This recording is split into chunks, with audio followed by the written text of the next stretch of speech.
తెలివైన వాళ్ళంతా talented persons అందరూ యుఎస్ అట్లాంటి కంట్రీస్ వెళ్ళిపోతారు.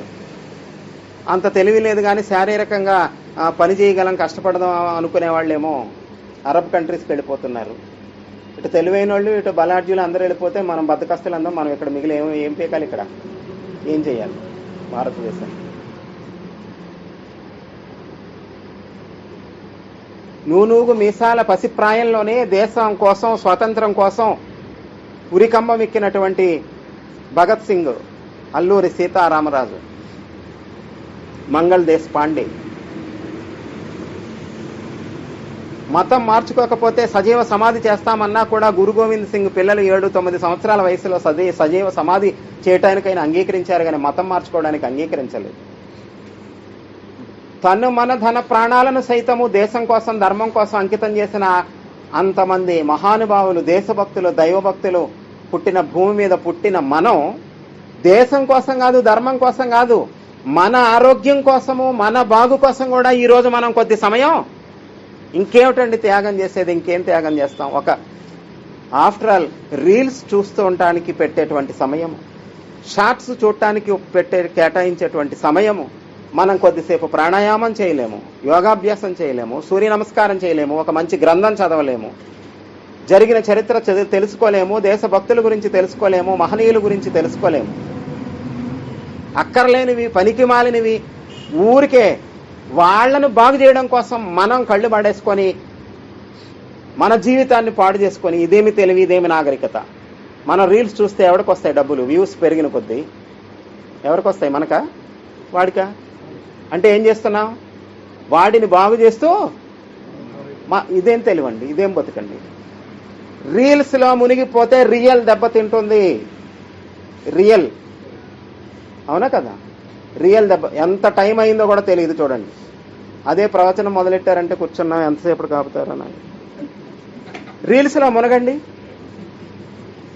షార్ట్స్ చూడండి.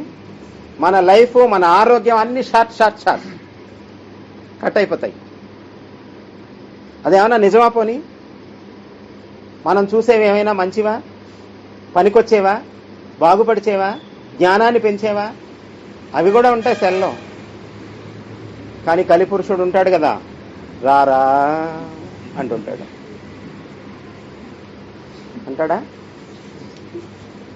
ఒకవేళ మంచిది వచ్చిందనుకోండి,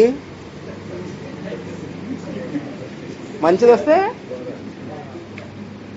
ఆఖరికి రేపు రాబోయేటువంటి జనరేషను అందరూ కూడా పిచ్చెక్కి, మెంటల్ ఎక్కి, వాళ్ళు ఊరికే ఫోన్ లేకపోయినా కూడా చూడండి రాబోయే రోజులు గాలిలోనే వాడు చేతులు తిప్పుతూ ఉంటాడు, నిద్రలో కూడా చేతులు. ఎందుకని?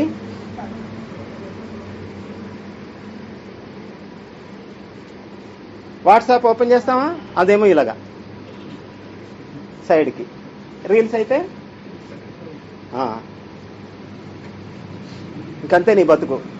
మన అస్తమానం ఇలా ఇలా ఇలా అంటుంటే దేవుడు అనుకుంటాడంట, ఏంటి పిలుస్తున్నాడా, వచ్చేరా అంటట.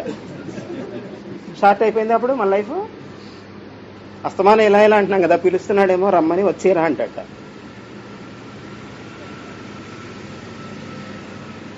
సీరియస్గా ఆలోచించండి, సీరియస్గా ఆలోచించండి. ఎన్ని కోట్ల మంది మన వంశంలో మన పూర్వీకులు పుట్టి చచ్చిపోయి ఉంటారు కదా, వాళ్ళు ఎవరైనా చరిత్రలో ఉన్నారా ఈరోజు? ఈ క్షణంలో మరణం అనేది మనకు వస్తే, ఈ క్షణం మరణం అనేది సంభవిస్తే ఏంటి? అప్పుడు ఏం సాధించాం? మనం పోతాం. జీవితం శాశ్వతం కాదు, చరిత్ర శాశ్వతం. ఏ క్షణాన మనం పోయినా పర్వాలేదు, మన కోసం చరిత్రలో ఒక పేజీ అయినా ఉండాలి. ఒక ఉన్నతమైన ఆశయాన్ని ఎంచుకోండి, ఆ ఆశయాన్ని సాధించడం కోసం జీవించండి అన్నటువంటి స్వామి వివేకానంద మాట మనకు ఎంతమందికి తెలుసు? వారు అత్యల్పమైనటువంటి ఆయుష్తోనే జీవించారు, 39కి వెళ్ళిపోయారే. ఆది శంకరాచార్య స్వామి జగద్గురువు.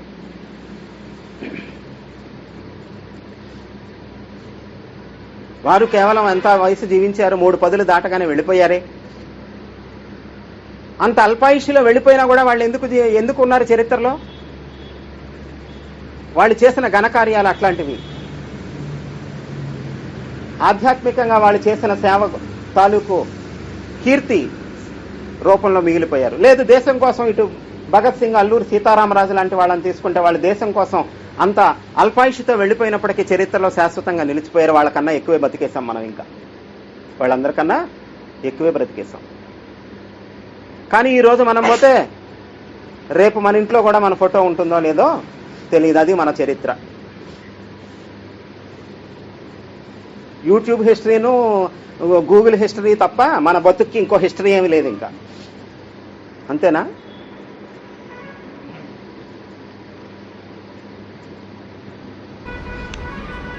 నిజాలు నిష్ఠూరంగా ఉంటాయి, మరి నిప్పు కాలినట్టే కాలుతాయి. అయిందేదో అయిపోయింది. ఇప్పటికైనా మనం జాగ్రత్త పడదాం, తెలివి తెచ్చుకుందాం. ఈ రాబోయేటువంటి గడ్డు పరిస్థితులు, కష్ట నష్టాలు, ఉష్ణోగ్రతలు విపరీతంగా పెరిగిపోతా ఉన్నాయి. ఎవరికైనా సరే ఏమైనా బాధ్యత ఉన్నదా? సామాజిక దృక్పథం అనేటువంటిది మనందరి బాధ్యత, మనందరి కర్తవ్యం కావాలి. మన పూర్వీకులు, మన పెద్దలు ఆ విధంగా జీవించారు గనుకనే ఈ రోజు వరకు మనకి ప్రకృతి సంపద, వనరులు అన్నీ లభించాయి, పుష్కలంగా ఉన్నాయి. ఈ రోజు మనం ఏం చేస్తున్నాం? గాది కింద పందికొక్క మెక్కినట్టు మెక్కేస్తున్నాం, కానీ మళ్ళీ తర్వాత తరం వాళ్ళ గురించి ఏమీ ఆలోచించట్లేదు. అప్పుడు రాబోయే వాళ్ళ జనరేషన్ పరిస్థితి ఏమిటి చెప్పండి ఒకసారి. ఎలా జీవించాలి? నీరు ఉండదా? ఉష్ణోగ్రతలు విపరీతంగా పెరిగిపోతాయా? 60 డిగ్రీలకు కనుక టెంపరేచర్ వెళ్ళిపోతే ఎక్కడ ఎండుటాకున్నా, ఎక్కడ గడ్డి ఉన్నా దానంతరకు అదే అగ్గిపుల్ల గీకండానే వెలిగిపోతాయన్న, మండిపోతాయి, ఇంకా ఫైర్ అయిపోతాయి. ఆ వేడికి ఎండు అన్నీ కాలిపోయే ఈ వేడికి ఇంకా ఎక్కడ ఉంటుంది భూమి మీద జీవరాశి యొక్క మనుగడ? సృష్టిలో పశుపక్షాదుల వలన ఎప్పుడు ప్రకృతికి, పర్యావరణానికి హాని లేదట. ప్రకృతిని, పర్యావరణానికి హాని కలిగించేటువంటి వింత జంతువు దుర్మార్గుడు, దరిద్రుడు, నికృష్టుడు, నీచుడు ఎవరు? అందుకే అండి మానవ జన్మ గొప్పదని చెప్పింది.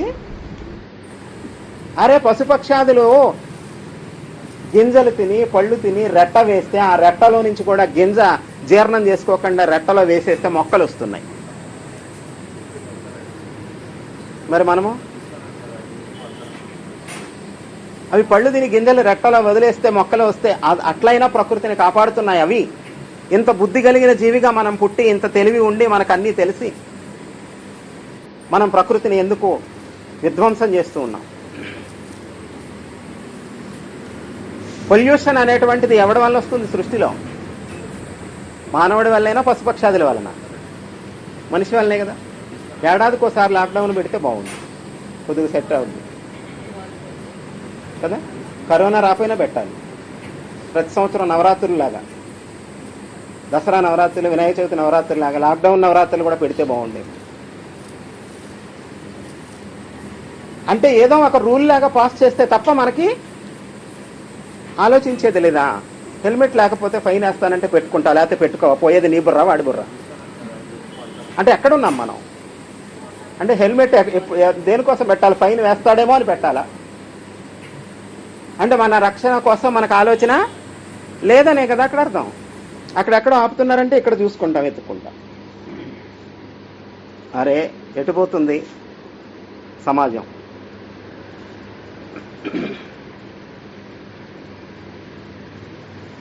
రోజు కొద్ది సమయం కేటాయించుకోవాలి. సూర్య నమస్కారాలు ఒక్కటైనా నేర్చుకోండి. సూర్య నమస్కారం నేర్చుకోండి. నేర్చుకున్నామండి, చేయట్లేదండి. చేయకపోతే నేర్చుకోవడం ఎందుకు? నేర్చుకున్నవాడికి నేర్చుకున్నవాడికి ఏమిటి తేడా?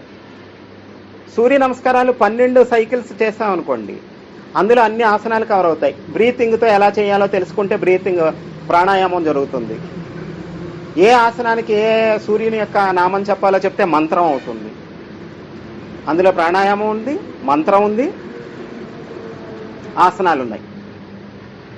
అలానే ఏదైనా మన ఇష్టదైవం యొక్క నామం రోజు ఒక్క మాలైనా సరే, పడుకునే ముందు, ఉదయం లేచిన దగ్గర నుంచి రాత్రి పడుకునే లోపు, ఉదయమో సాయంత్రమో స్నానం చేశాక ఒక్క మాలైనా జపం చేయాలి.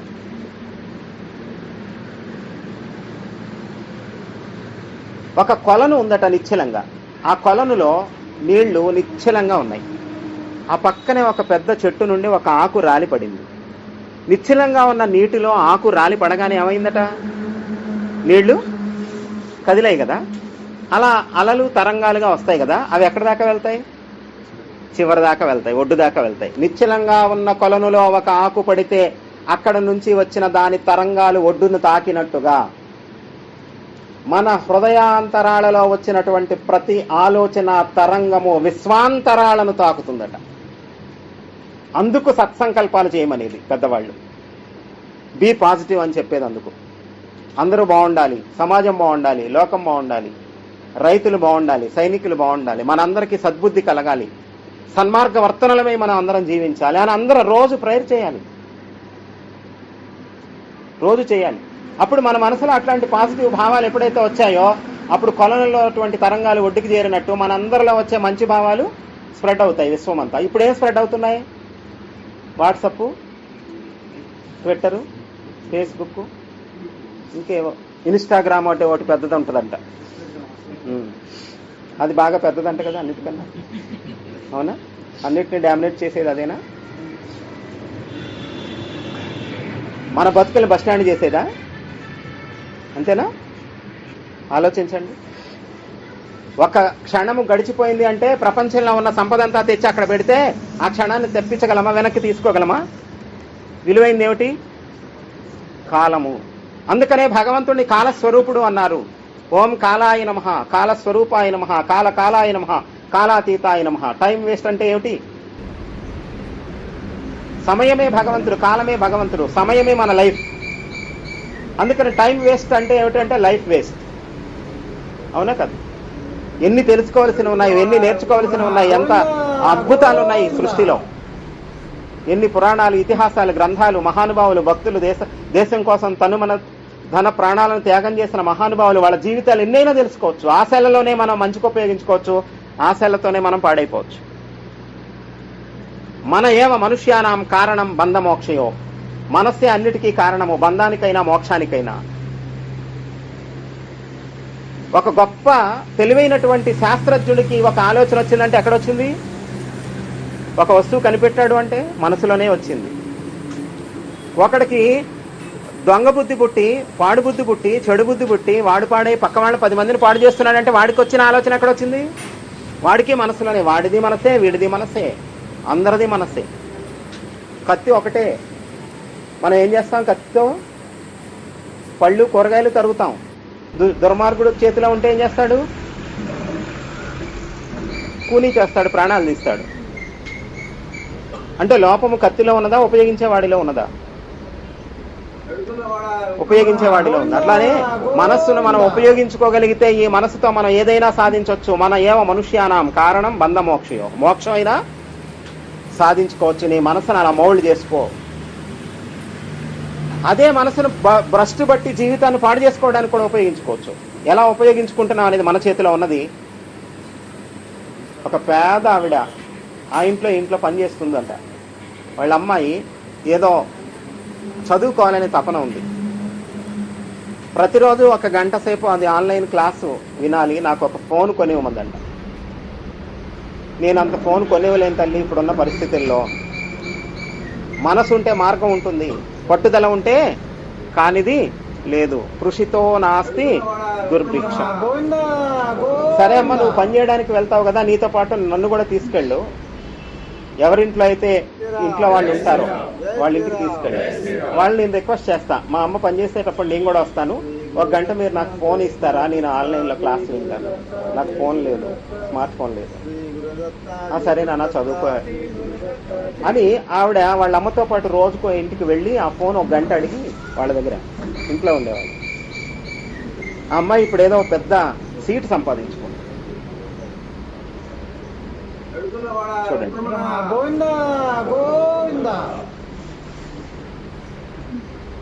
అందుకని ముందు అసలు మన మనస్సు బాగా ఉండాలి, పని చేయాలి. అలా చేయగలగాలి అని అంటే మనకు మంచి ఆలోచనలు రావాలి అంటే ఎలా వస్తాయి? స్వతహాగా జన్మాంతర సంస్కారంగా వచ్చిన వాడికైతే పర్వాలేదు, కానీ అందరికీ అట్లా ఉండదు. కనుక మన పెద్దవాళ్ళు ఏం చేశారంటే, జగద్గురువులు శంకరాచార్య స్వామి వారు స్వయంగా, సత్సంగత్వే నిస్సంగత్వం, నిస్సంగత్వే నిర్మోహత్వం, నిర్మోహత్వే నిశ్చలతత్వం, నిశ్చలతత్వే జీవన్ముక్తి. భజ గోవిందం భజ గోవిందం, గోవిందం భజ మూఢమతే.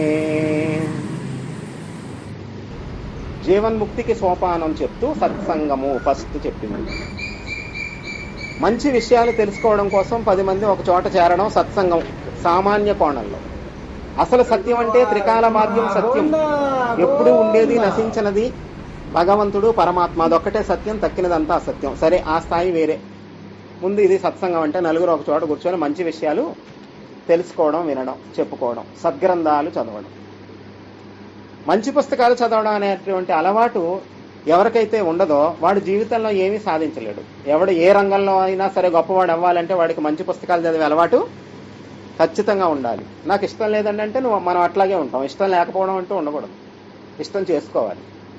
మనం ఏదైతే జీవితంలో సాధించాలి అని అనుకుంటున్నామో అది సాధించడానికి ఎలా మన జీవితం మోల్డ్ చేసుకోవాలో అలా చేసుకోవడానికి సిద్ధంగా ఉండాలి. మన జీవితం అనేటటువంటిది ఒక శిల అయితే మన జీవితం అనే శిలను శిల్పంగా మలుచుకున్నటువంటి శిల్పి ఎవరవ్వాలి? మనమే అవ్వాలి. మన జీవితాన్ని శిల్పంగా మలుచుకునే శిల్పి మనమే కావాలి. ఎటువంటి శిల్పంగా మలుచుకుంటామో మన చేతిలోనే ఉంటుంది.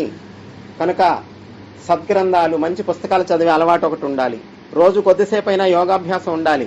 ఒక్క మాలైనా సరే జపం, ఏదో ఒకటి మనకి ఇష్టదైవం నామం జపం చేయాలి. ఇలా ఇలా ఇలా చూడటం మానేసి ఏదైనా ఒక మంచి ప్రవచనం అలా పెట్టి వినటం అలవాటు చేసుకోవాలి. ఇది మానేయాలి, లేకపోతే ఇంకంతే.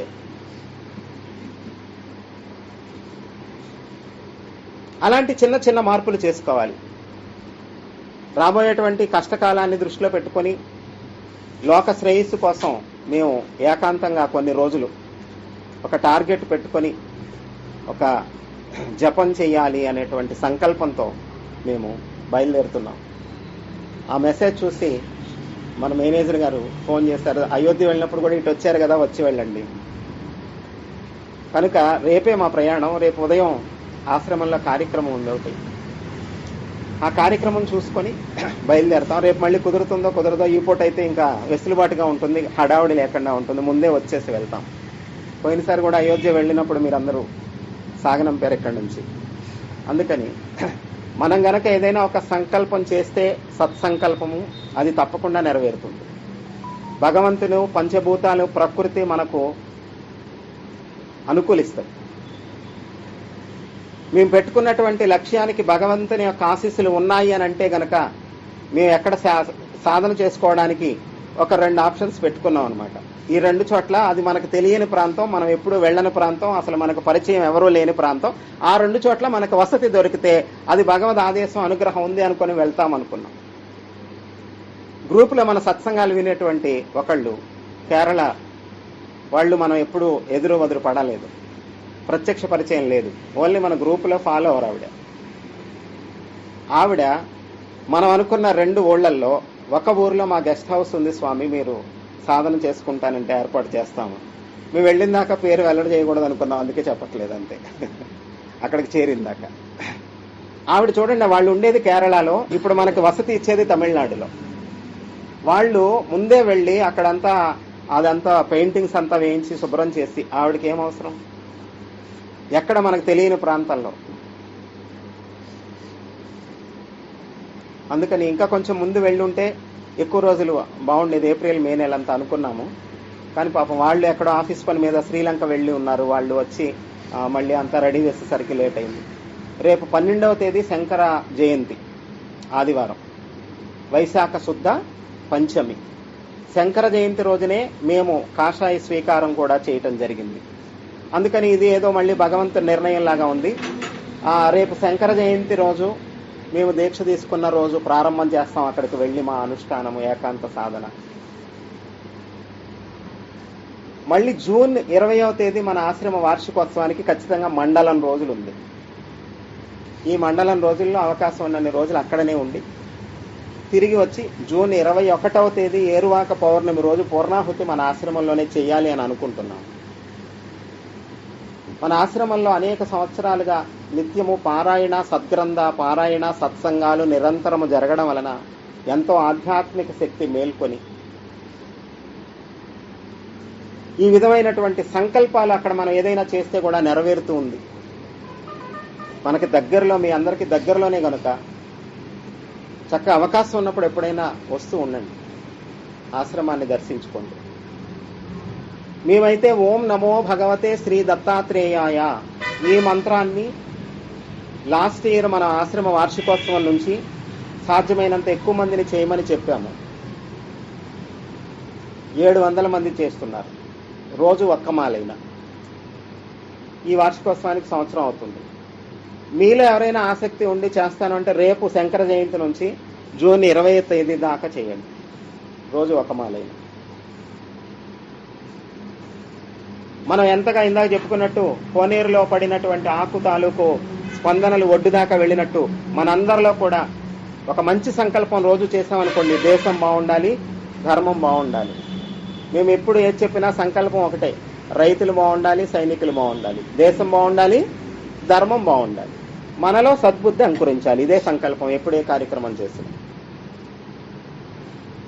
మీ అందరూ కూడా అవకాశం ఉన్నంతగా ఈ విధమైన చిన్న చిన్న మార్పులు చేసుకుంటే బాగుంటుందని, మనం ఏదైతే చేస్తూ ఉన్నామో అది మన పిల్లలకు కూడా అలవాటు అవుతుంది. పిల్లల్ని చేయమని చెప్తే చేయరండి, పెద్దవాళ్ళు ఏది చేస్తారో అది చెప్పకుండా వాళ్ళు ఆటోమేటిక్గా దానిని అనుసరిస్తారు. అది పిల్లల యొక్క సైకాలజీ. కానీ ఈరోజు తల్లిదండ్రులు టీవీ పెట్టుకొని కూర్చొని నువ్వు చదువుకో అంటే కుదరదు. నువ్వు కూడా పుస్తకం నువ్వు రామాయణమో, భారతమో, భాగవతమో, భగవద్గీత తీసి అడిస్తే ఆడు కూడా చదువుకుంటాడు. నువ్వేమో టీవీ అంత ఉంటుంది, మళ్ళీ టీవీ ఊరంతా అది పెట్టు కూర్చొని ఆయన చదవమంటే వాడు ఏం చదువుతాడు? ఆ రంగురంగుల ఆకర్షణలు పాపం వాడిని చదవనిస్తాయా? ఇంత వయసు వచ్చింది నువ్వే ఆగలేకపోతున్నా, వాళ్ళేమాగుతారు? నిజమా కదా ఇవన్నీ? వాడిని చదువుకోమని చెప్పినప్పుడే మనం కూడా చదువుకోవాలి. సత్సంగాలు గనక రోజు వింటే మనం మంచి, ఎందుకంటే బోల్డ్ మంది మహాత్ములు చెప్తున్నారు కదా ప్రవచనాలు. మనకి ఎవరివి ఆసక్తిగా ఉంటే వారివి వినొచ్చు. వినడం అనేది నవవిధ భక్తుల్లో ఫస్ట్. శ్రవణం, మననం, కీర్తనం, విష్ణుస్మరణం, పాదసేవనం, అర్చనం. ఫస్ట్ శ్రవణం, విను విను విను విను. ఎంతగా వింటామో అంతగా మోటివేట్ అవుతాం, ఎంతగా వింటామో అంతగా ఆలోచిస్తాం, ఎంతగా ఆలోచిస్తామో అంతగా ఆచరణలోకి వస్తుంది. మనకి వినడం అనేదే ఫస్టే లేదు గనక ఇంకేం తెలుస్తుంది? సినిమాలోకం అయిపోయింది జనానికి, సినిమాలోకం. ఇటువంటి పరిస్థితులన్నీ అధిగమించకపోతే ఇంకా రాబోయేటువంటి పరిస్థితులు ఊహించటానికి కూడా భయానకంగా ఉన్నది. తస్మాత్ జాగ్రత్త. ప్లీజ్ ఆలోచించండి, అర్థం చేసుకోండి, అవగాహన చేసుకోండి. అవకాశం ఉన్నది మొక్కలు నాటుదాం. ఋషులు అందించినటువంటి సనాతన జీవన విధానాన్ని మళ్ళీ చిన్న చిన్నగా అనుసరించే ప్రయత్నం చేద్దాం. ఏదంటే అది ఎక్కడ పడితే అక్కడ, ఎప్పుడు పడితే అప్పుడు, ఎలా పడితే అలా తినేసి వాళ్ళు టేస్టింగ్ సాల్ట్ అనేది ఒకటి వేస్తారటండి. ఇంకప్పుడు మనం దానికి ఎడిక్ట్ అవుతాం అనమాట. బండి చూడగానే వెళ్ళిపోవాలనిపిస్తుంది. దానికి అలవాటు అయిపోతే అది క్యాన్సర్కి కూడా కారణం అవుతుంది అంటున్నారు. వాళ్ళు ఉపయోగించిన ఆయిలే మళ్ళీ మళ్ళీ ఉపయోగిస్తారు మన కోసం. ఫ్రెష్ ఆయిల్ ఏం పోయారు కదా, క్యాన్సర్ కారణం అవుతాయి ఇవన్నీ. ఇంట్లో వంట చేసుకోవడానికి కూడా బద్ధకం. రోజు కర్రీ పాయింటే, ఆఖరికి వీడు బతుకు వర్రీ పాయింట్ అవకేమవుతుంది? రోజు కర్రీ పాయింట్లో కూర తినేవాడికి వర్రీ పాయింట్ కాకేమవుద్దండి? మళ్ళీ ఆ వేడి వేడి కూరలు, సాంబార్లు ప్లాస్టిక్ కవర్లో తెచ్చుకుంటాం. అప్పుడు మళ్ళీ క్యాన్సర్ తెచ్చుకున్నట్టే.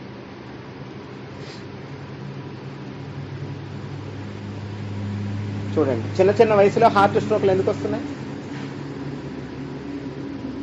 ఏ తాగుడు లేదు, ఏ స్మోకింగ్ లేదు, క్యాన్సర్లు ఎందుకు వస్తున్నాయి? అందుకని సరి అయిన ఆహారపు అలవాట్లు, సరి అయిన జీవన విధానము, ఆధ్యాత్మిక చింతన.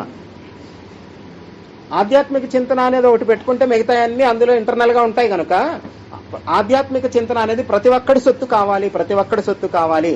అలాంటి సద్బుద్ధి, అటువంటి ఆలోచన, అటువంటి అవకాశము ఆ పరమాత్మ మనందరికీ ప్రసాదించుగాక అని మనస్ఫూర్తిగా ప్రార్థన చేసుకుంటూ ఈ కార్యక్రమాన్ని మనం ముగించుకుందాం.